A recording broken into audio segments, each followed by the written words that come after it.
ఉద్యోగాలకు సంబంధించి దాదాపు మొన్న ఒక 410 మందిని తీయడం జరిగింది. మళ్ళీ మీ మీడియా ముందుకు రాలేదు, కానీ ఇంకొక 200 మందిని కూడా తర్వాత తీయడం జరిగింది. మొత్తం దాదాపు 600 పైకి చిలుకు తీసాము.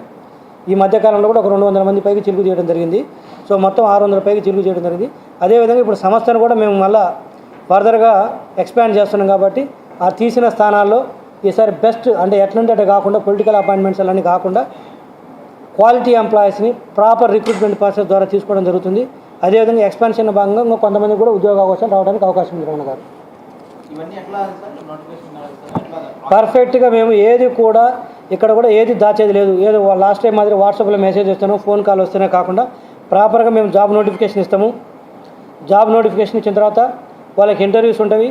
దాని తర్వాత ఆఫర్ లెటర్ ఉంటుంది, అపాయింట్మెంట్ లెటర్ ఉంటుంది, ప్రొబేషన్ పీరియడ్ ఉంటుంది, తర్వాత పర్ఫార్మెన్స్ అప్రైజల్స్ ఉంటుంది. పర్ఫెక్ట్గా ఒక పబ్లిక్ సెక్టర్ అండర్టేకింగ్ పిఎస్యూలు ఎలా నడుస్తాయో పక్కాగా అంతకంటే ప్రొఫెషనల్ మేనర్లో పర్ఫెక్ట్గా నడుపుతాం. అడ్డగోలుగా అయితే నడిపే పరిస్థితి ఉండదు. రమణ గారు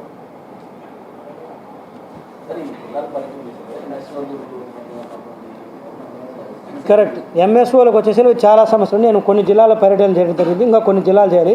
ముఖ్యంగా ఎంఓసీలకు వచ్చేసరికి దాదాపు 1 కోట్ల రూపాయల్లో మా వాళ్ళు అంటే మా 500 సంస్థ గతంలో 1924 మధ్యలో అంటే వాస్తవం చెప్పాలంటే ఓపెన్ చెప్పాలంటే 2015లో మన 500 సంస్థ వచ్చిన తర్వాత ఆ రోజు చాలామంది కేబుల్ ఆపరేటర్లు రావడం జరిగింది.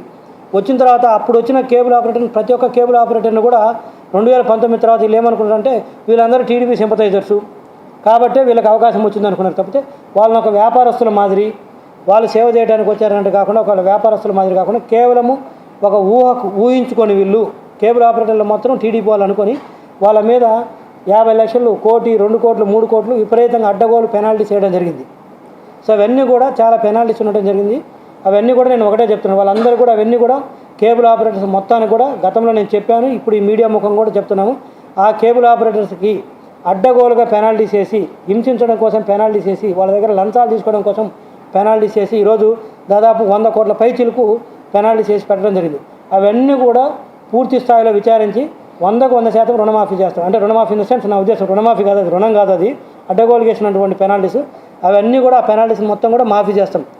జెన్యూన్గా వేసినటువంటి పెనాల్టీస్ ఏవైతే ఉంటాయో అంటే కొన్నిసార్లు కేబుల్ ఆపరేటర్సు చెప్పిన టైంకి కొన్ని ఇష్యూస్ను సరిగా డెలివరీ చేయకపోవడం లేకపోతే కొన్ని ఇష్యూస్ సరిగా లేకపోవడం వల్ల సంస్థ కొన్ని పెనాల్టీస్ చేయడం జరుగుతుంది.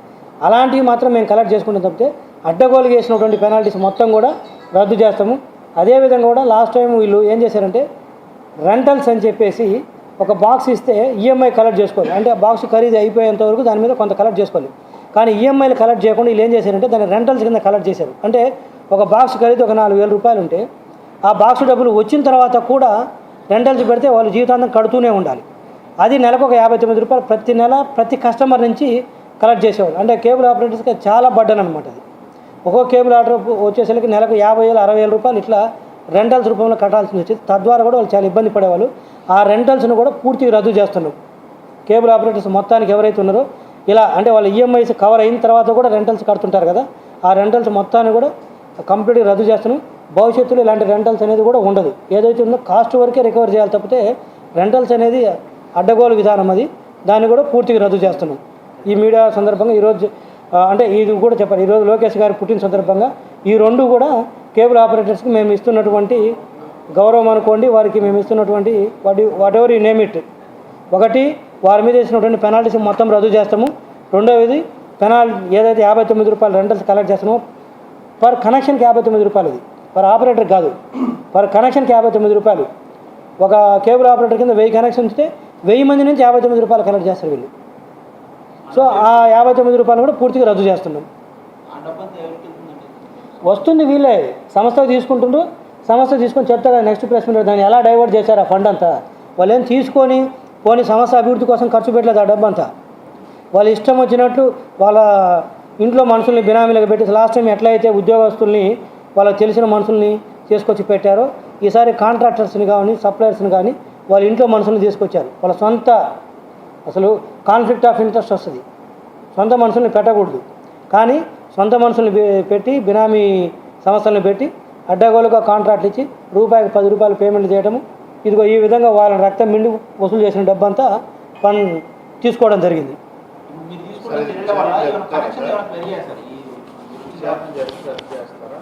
విచారణ చేశాము, అంత మొత్తం విచారణ అయిపోయింది. కాకపోతే ఏంటంటే అప్రాప్రియేట్ టైంలో మేము దాన్ని బయట పెడతామని ఆగినాం. విచారణ చేయకుండా, పేపర్ ఎవిడెన్స్ లేకుండా, డాక్యుమెంట్ ఎవిడెన్స్ లేకుండా మేమైతే వెళ్ళము, వస్తూనే లేదు. ప్రతిదీ కూడా విచారణ చేశాము. మీకు నేను ప్రూఫ్లతో సహా ఇస్తాను. ఇప్పుడు ఫర్ ఎగ్జాంపుల్ ఒక 20 కోట్ల పేమెంట్ జరిగింది. అతను నేనేమంటున్నాను, అతని బినామీనో లేకపోతే వాళ్ళ సొంత బంధువు అంటున్నాను. నేను ఇస్తాను. అతని బినామీ అయితే ఎలా బినామీ అయ్యాడు, సొంత బంధువు అయితే ఎలా సొంత బంధువు అవుతున్నాడు, అది ప్రూఫ్లతో ఇస్తారు. అదేం బయట పెట్టిన తర్వాత నేను వాళ్ళు వచ్చి ఖండించవచ్చు కదా. ఇతను మా చిన్నాన్న కొడుకు, లేకపోతే ఇతను మా కజిన్ అని నేను చెప్తాను. పలాని ఎక్స్ అనే పర్సన్ ఎంప్లాయీ ఉద్యోగస్తుకి ఇతను వాళ్ళ ఒక సొంత మనిషి అని చెప్తాను. అబద్ధమైతే వాళ్ళని ఖండించమనండి. తర్వాత డబ్బులు ఎక్కడికి వెళ్ళింది, ఎంత మెటీరియల్ సప్లై చేసింది, మేము ఎంత ఆర్డర్ ఇచ్చాము, ఎంత పేమెంట్ చేసాము, ఎంత మెటీరియల్ వచ్చింది, అన్ని లెక్కలు ఉంటాయి. అన్ని పూర్తి వివరాలు తీస్తాం.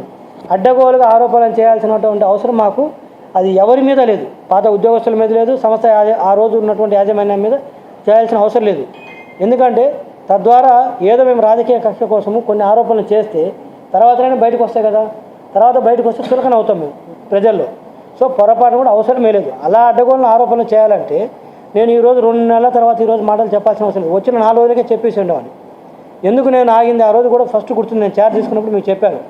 నేను కొంత సమయం తీసుకొని అంత విచారించి పక్కా ప్రూఫ్లతోటి వచ్చిన తర్వాతనే వస్తానని చెప్పాను. అందులో భాగంగానే నేను 410 మంది ఎంప్లాయీస్ని లాస్ట్ టైంని టెర్మినేట్ చేసినప్పుడు ప్రూఫ్లతో సహా చెప్పాను. ఎవరి ద్వారా వచ్చి రిక్రూట్ అయ్యారు, వాళ్ళ దగ్గర ఆఫర్ లెటర్స్ లేవని చెప్పాను. మీ అందరూ గమనిస్తే నేను తీసేసి ఇన్ని రోజులైతే ఒక్క ఉద్యోగస్తుడు కూడా వచ్చి తీసేసిన వాళ్ళు వచ్చి గోల్ చేశారు ఎక్కడన్నా, మమ్మల్ని అన్యాయంగా తీసేసినారని ఎందుకు మాట్లాడరు. ఎందుకంటే వాళ్ళకి తెలుస్తుంది. ఇంకా ఎవరైనా పొలిటికల్గా ప్రేరేపించి భవిష్యత్తులో వస్తే నాకు తెలియదు కానీ బట్ ఇన్ని రోజులైతే ఆగారు కదా. సో అది ఎవరైతే లీగల్ కూడా వెళ్ళలేదు కదా. రీజన్ ఏంటి, వాళ్ళ వైపు తప్పు ఉంది కాబట్టి. నేనేం వాళ్ళ వైపు తప్పు ఉందంటే ఉద్యోగస్తులు నేను తప్పు పట్టట్లేదు. ఆ రోజు చేసిన విధానం సరిగా లేదు, తద్వారా ఈరోజు వీళ్ళు బలయ్యారు. అలా అని వాళ్ళని కంటిన్యూ చేయలేని పరిస్థితి వాళ్ళ మీద దయతోటి. ఎందుకంటే తర్వాత కూడా చెప్పాము, మళ్ళీ ఇప్పుడున్న యాజమాన్యం దెబ్బతింటుంది, వాళ్ళకి ఎఫెక్ట్ అవుతుంది.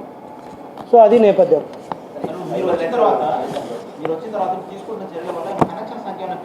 కనెక్షన్ సంఖ్య అయితే రమణ గారు ఇప్పటివరకు ఒక కనెక్షన్ కూడా పెరగలేదు. మేము చర్యలు చేపట్టాం. ఎందుకంటే మొత్తం ఇది పాత లోకానికి పోయింది ఇది. సో మొత్తం ముందు ఆ బేసిక్ డస్ట్ క్లియర్ చేసుకునే భాగంలో ఉన్నాం తప్పితే ఇంకా కనెక్షన్స్ చెప్పే కదా. మేము 900 కోట్ల అప్పులు ఉన్నవి, తర్వాత బ్యాంకుకు ఒక 1260 కోట్ల అప్పులు ఉన్నవి. ఈ నేపథ్యంలో ఇవి తీర్చుకోవాలి. కొత్త కనెక్షన్స్ కావాలంటే ఈరోజు మాకు ఒక 50 లక్షల కనెక్షన్స్ కావాలన్నా కూడా దాదాపు మాకు ఒక 2000 నుంచి 2500 కోట్ల రూపాయల పెట్టుబడి, 2500 కోట్ల రూపాయలు దాదాపు కొత్త పెట్టుబడి కావాలి. సో దీన్ని మేము కొంత ప్రభుత్వం వైపు చూస్తున్నాము, కొంత బ్యాంకు రుణాలు చూస్తున్నాము, కొంత సప్లయర్స్ క్రెడిట్ చూస్తున్నాము. మిగతా వాళ్ళకు కూడా ఎవరైతే ఈ సెటప్ బాక్సులు, ట్రిపుల్ పే బాక్సులు అంటాం, వాటిని కూడా సప్లై చేయమని మేము అడుగుతున్నాం. ఈ మీడియా ముఖం కూడా ఎవరైనా ఉంటే వాళ్ళు రావచ్చు, సప్లయర్స్ క్రెడిట్ ఇవ్వచ్చు. అంటే పరిస్థితి ఇది. దాని తగ్గట్టుగా మేము కూడా సపరేట్ ఎస్క్రో అకౌంట్లు పెట్టి బ్యాంక్ అకౌంట్లో నెల వాళ్ళకు కూడా డబ్బులు వచ్చేటట్టు చూస్తాం. ఎవరైనా ఈ సెటప్ బాక్సులు సప్లై చేయాలనుకుంటే నేను మీడియా ముఖంగా చెప్తున్నాను. ఇదేం సీక్రెసీగా చేసి